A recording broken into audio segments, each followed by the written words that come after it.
Hello and welcome to Deep Dive on NewsX World. I'm Asuma Katauka. Today we examine a deadly maritime clash in the Florida Straits that has reignited decades of hostility between Washington and Havana.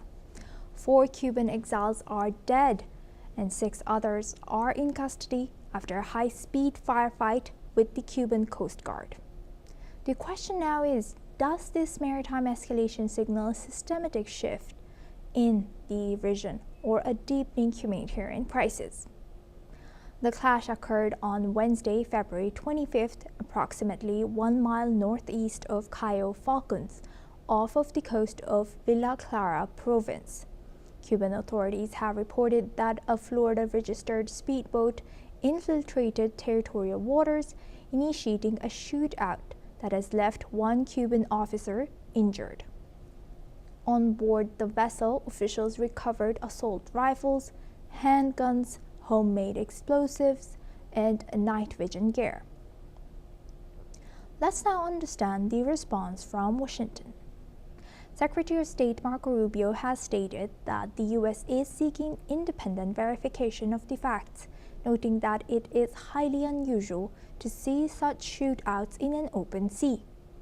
Rubio has stressed that no U.S. government personnel were involved. Vice President J.D. Vance has confirmed he has been briefed and that the White House is monitoring the situation, expressing hope that the fallout is not as severe as feared. Meanwhile, Florida Attorney General James Uthmeier has ordered a state-level investigation asserting that the Cuban government cannot be trusted. Let's listen in. As it stands now, the Department of Homeland Security, the Coast Guard, others are involved. The majority of the information we still possess is what Cuban authorities are providing both the public and the U.S. government. We have our embassy on the ground in Havana working this as we speak, asking for access to the people that were on those vessels, if they were American citizens or permanent residents. According to the Cuban regime, that the boat was registered in Florida. We're tracking that down. We will know shortly, and we will know quickly, many more facts about this incident than we know right now. The majority of the facts being publicly reported are those by the information provided by the Cubans.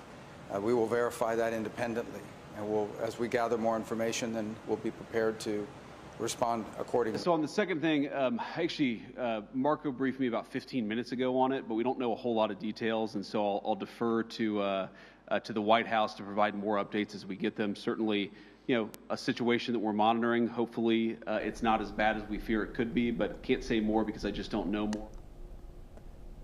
Meanwhile, Russia has condemned the incident as an aggressive provocation by the United States.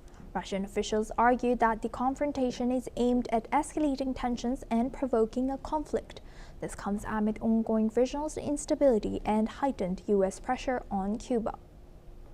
This incident is not an isolated event. It is rooted in a long chronology of confrontation.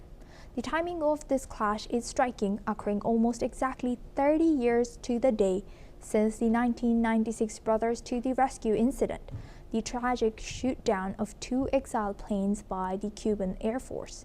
It is the latest chapter in a volatile history of maritime skirmishes, from the infamous 1961 Bay of Pigs invasion to the lethal 2022 clashes off of Bahia Honda. While Havana categorizes these raids as acts of external aggression, exile groups view them as sacrifices in a long-standing struggle for liberation. This recurring pattern of violence now threatens to destabilize an already fragile region at a time when diplomatic channels are virtually silent. Beyond the gunfire, a broader economic war is being waged. Cuba is currently facing its worst economic crisis since the 1995 revolution, exacerbated by recent U.S. policy shifts. The U.S. capture of Venezuelan leader Nicolas Maduro in January has halted Venezuela's oil shipments to the island, causing nationwide blackouts. In response, the U.S. Treasury has issued a novel guidance this week. It will now authorize the resale of Venezuelan oil to Cuba, but only to private sector entities. As we move further into 2026, Cuba stands at a historic crossroads. It is being strangled by an unrelenting embargo, haunted by a history of intervention, and now rattled by open combat on its shores. As the world watches, the question remains, will the Cuba-U.S. standoff finally reach a resolution, or is the island destined to be the flashpoint for a new Cold War in the Caribbean? Now for this, we are joined by Mr. Adrian Calmel. He's a fellow at Arabian Peninsula Institute and terrorism scholar. Joins us live from New York. Thank you very much, Mr. Calmel, for joining us again. Good to see you. Good to see you, Asuma. Thank you. Now looking at this, considering the history of U.S.-Cuba relations, including past maritime confrontations and the 1996 Brothers to the Rescue incident, how do you view the current situation in terms of escalating hostilities between these two nations? Could this be a turning point in the relationship? That's a great question, Asuma. I don't think it's really a turning point, and we've heard from U.S. officials, they're trying to get to the bottom of this, to actually what happened, and they're even saying, we really don't know much about it, and I'm kind of in the situation, if they don't know much about it, I know even less about it. But what I can say is that Florida has a very high Cuban population of exiles. There have been incidents, they want to see this Cuban government overthrown. I would guess that these individuals, if this did happen, it did happen, but the details around it, I would say that this was an individual, a group of individuals doing this. The U.S. would not make this type of mistake right now. This is not the way we conduct operations, kinetic, non-kinetic, shaping movements. It just, even if this was a probe, this is not the way the United States would go about it. So I think we need to all be cautious about what Cuba's putting out about this. They're in a tight spot, as you rightly pointed out, with the Venezuela being taken offline. That was their oil lifeline. Venezuelan government became the government that propped up Cuba ever since the collapse of the Soviet Union. So, it is, you mentioned the Cold War, or a new Cold War. It is an absolute flashpoint, because what people may not know is that the Russian spy base that was there in Cuba, that had kind of become Soviet, kind of come run down over the years, it's been completely redone, revamped, and it's a forward listening base for China. So the Chinese have been using it. The Iranians have been involved there. I don't know how involved they will still be now that the Venezuelan Ghost Fleet network of illicit oil sales are gone. But we're entering into an interesting dynamic, because Cuba has lost a state sponsor. They have no one, and Cuba doesn't produce anything. They produce sugar, and that's about it. Thank you for highlighting that. And Mr. Calmel, Cuba is indeed grappling with a deepening economic crisis exacerbated by U.S. sanctions and the energy blockade, leading to widespread blackouts and fuel shortages. What steps should be taken both internationally and locally to mitigate this humanitarian crisis and support the Cuban people without reinforcing the government's control? Oh, well, that's another great question, Asuma. We've been at this for decades upon decades here, and it's been sanctions. And really, the sanctions have been, I would say, relatively ineffective over the years, because the government still exists, and that regime is still in control. When sanctions work, they're targeted. They're targeted at regime officials, individuals, in their pocketbooks. And that's part of the reason why Trump's maximum pressure on the Islamic Republic has been so successful, is that they're targeted sanctions, and also they're targeted to make sure that they don't hurt the population, that they go after the regime only, and that it weakens the government, and they're enforced. Sanctions with Cuba, they were sanctioned for years. Then under the Obama administration, there was kind of opening up to Cuba again. There's kind of been this waffling on the side of the United States. So are we entering a new phase where sanctions could be targeted and not impact the people the way they have in the past? I hope so. But I don't know what mechanisms are there to make sure this happens, to make sure that energy is getting to the people and it's not getting to the government. Thank you for highlighting that.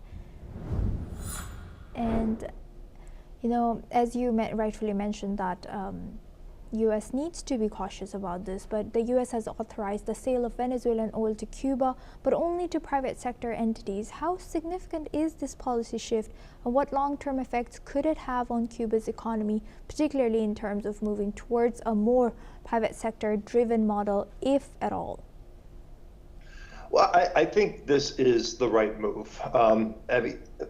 In theory, on paper, Yes. when you hear that the energy is the Venezuelan oil energy is going to be there to power the civilian industries or civilians, that's what should be done. That's the way you put pressure on this government to reform, to say that, we're going to strangle you off until you liberalize, you open up, you stop the human rights abuses, and then we'll be willing to trade with you. We'll be willing to work with you. But until then, we're going to continue to squeeze you economically. Thank you for highlighting that. And as you mentioned, you briefly touched on it, but in the context of this maritime clash and ongoing economic pressure in Cuba, do you believe that the island's government will shift its political stance or reforms in response to U.S. actions, or will these measures continue to reinforce a more authoritarian approach to governance? That's another great question, Asuma. I wish I had a crystal ball on this one. I don't think you can harden them any more than they are. It's a regime that's kept this island really in a lockdown for decades upon decades. And, will it help make the regime liberalize and start paying attention to human rights abuses of their own citizens, offer opportunities to people, move it away from a communist state? I don't think that's going to happen either. That's the hope that it would be. What I think that this may lead to over time, when you put that much pressure on a government, it's going to create fissures and cracks within that government and weaken them. So we'll see what happens. Do the people take back the government? Does the former Castro regime, whatever they're calling themselves now, Cuba, do they double down and play the authoritarian game more, or do they liberalize?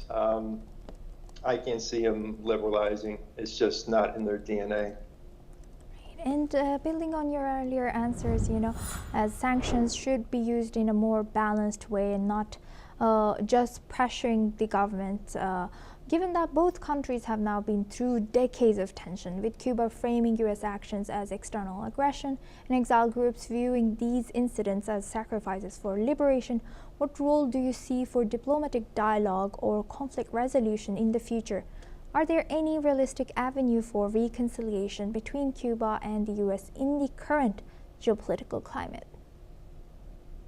Another great question, Asuma, and I think what the U.S.'s goal here is to put pressure on the Cuban government to make some concessions, reforms, so that things do change. Bring them to a breaking point on the economic part. Kinetic action, military action, that's completely off the table, and that's why this incident with the speedboat, it just doesn't make sense to me. It seems like a bunch of independent operators, yeah, it's really difficult to say what's going to happen with the relationship with the United States and Cuba, but I don't expect it to change for at least, we've been expecting it to change for years, trying different things with different policies, mostly with sanctions, and it just doesn't change. Obama tried to open up, more diplomacy. Under Biden, more diplomacy, that didn't work. So we've tried sticks, we've tried carrots, and neither seems to be working to our desired outcomes. Thank you for highlighting that and sharing that, Mr. Adrian Calamel. Thank you once again for joining us on Deep Dive.